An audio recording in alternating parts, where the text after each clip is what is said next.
Are you? I think that's probably a fair place to start, really.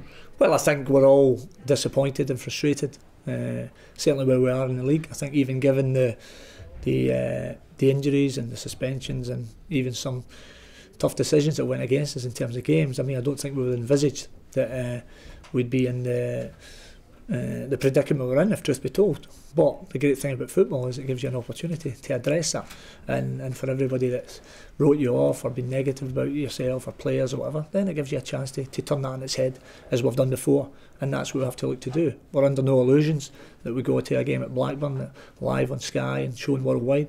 That's probably the biggest game of the season for both clubs. That goes without saying. So we have to make sure that we're ready to be in the front foot and be really positive and go and look to win the game. Was it a long trip back from Fulham?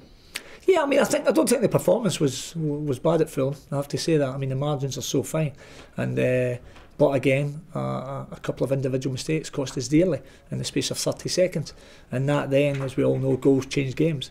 For 32 minutes, whatever it was, our game plan was going accordingly. We're looking solid. We looked a real threat in the counter attack.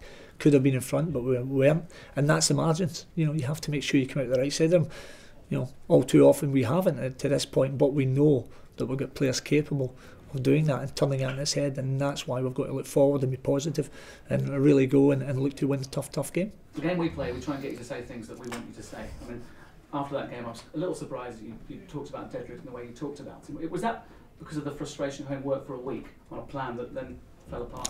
Yeah, well, again, I think the one thing you know about me is anything I say to you, if it's about regarding our football club or any of my players, then it's already been said to them personally and face to face, because that's the way we work.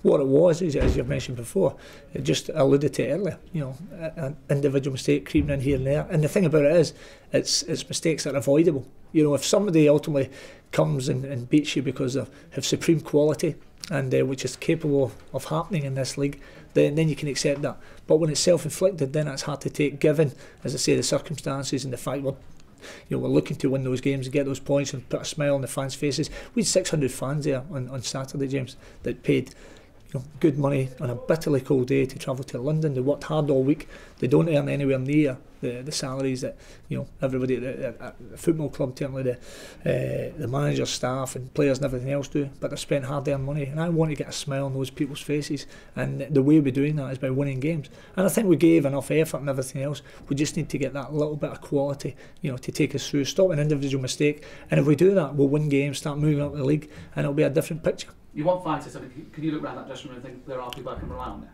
Yeah, there's players in there that are hurting, absolutely. But you've got to accept as well that confidence is crucial in football. When people at the top of their confidence, they look a yard quicker and their body language is different and everything else. It goes without saying. So, but to do that, you've got to have that mental strength and that belief in your own ability, and get out there and look to express yourself, look to believe in what you're doing. As I say, look to trust yourself and your teammate, and by doing that, you can win the points that will start moving you up the Barclays Premier League. And we talk about, and I'll probably answer your questions before you need to ask them, James. They talk about the Christmas period being a busy period and everything else. For me, it's a fantastic period for us to look forward to tough games, starting at Blackburn first and foremost, but an opportunity within all those games to get a decent return, in terms of points total, and that tally would then move you up in amongst 5-6 teams and give you a whole different perspective on the outlook of your season.